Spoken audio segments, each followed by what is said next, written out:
Hello, my name is Alex Popoff. Thank you for joining today's presentation on the business dilemma, decision making at the CEO level. Today we'll explore the challenges faced by CEOs in rapidly changing business landscapes like the cannabis industry and car industry and photography. We'll examine some case studies and gain insight into effective decision making strategies. So, the business dilemma.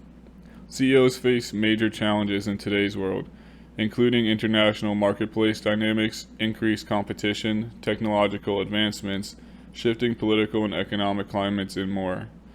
Let's go over two case studies that will help us understand the impact that will help us make decisions for Trulieve. The first one we're going to go over is going to be Ford Motor Company. In this case study, Ford CEO Alex Trotman at the time, one of the key decisions made by Trotman was the merger of Ford's North American and European operations, which led to the creation of the Ford 2000 program for designing, quote, world cars. This decision had a significant impact on Ford's global expansion strategy and set the stage for future growth.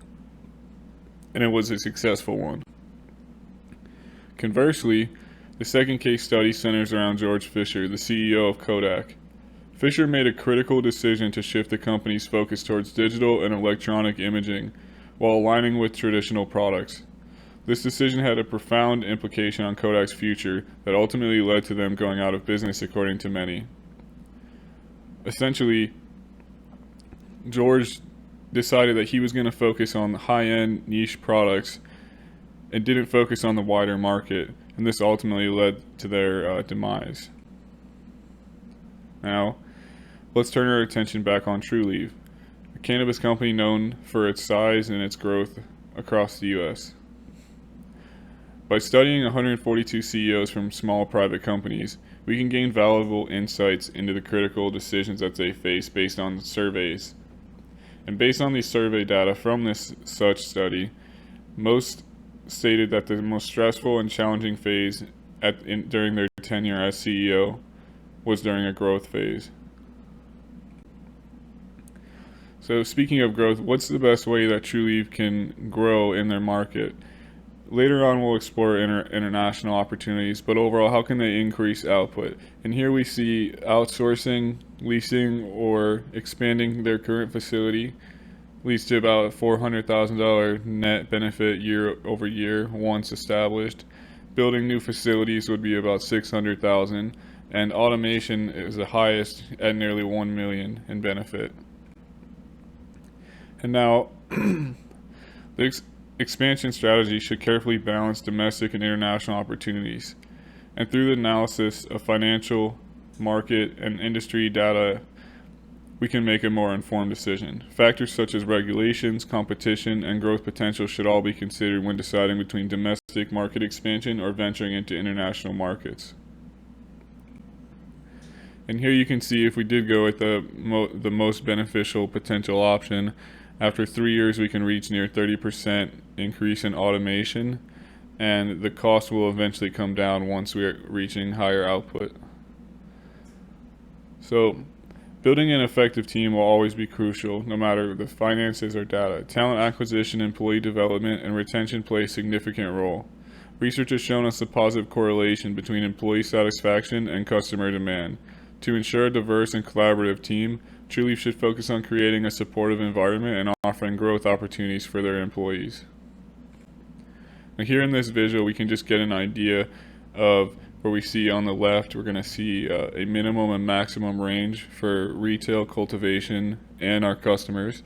And this isn't going to, in the middle, we're going to see an average from January 2023 to May 31st, 2023. And what this tells us is that there is obviously a clear correlation between our staffing and our demand and vice versa, and we want to make sure that we balance this. This is a tool that can be used in Power BI where we can see historic staffing and get an idea of what we might need to project for the future as well. And now, by analyzing this, you can make informed decisions for workforce expansion and customer engagement. because effective personnel management will always be essential to provide exceptional customer experiences, and we need to look at the data so that we can ensure we're doing so in a cost-effective manner. Here's some financial strategies for optimizing cash flow for growth. So Trulieve's financial strategy should prioritize optimizing cash flow for sustainable growth. Techniques such as cash flow forecasting, working capital optimization, and exploring other financial options can play a crucial role.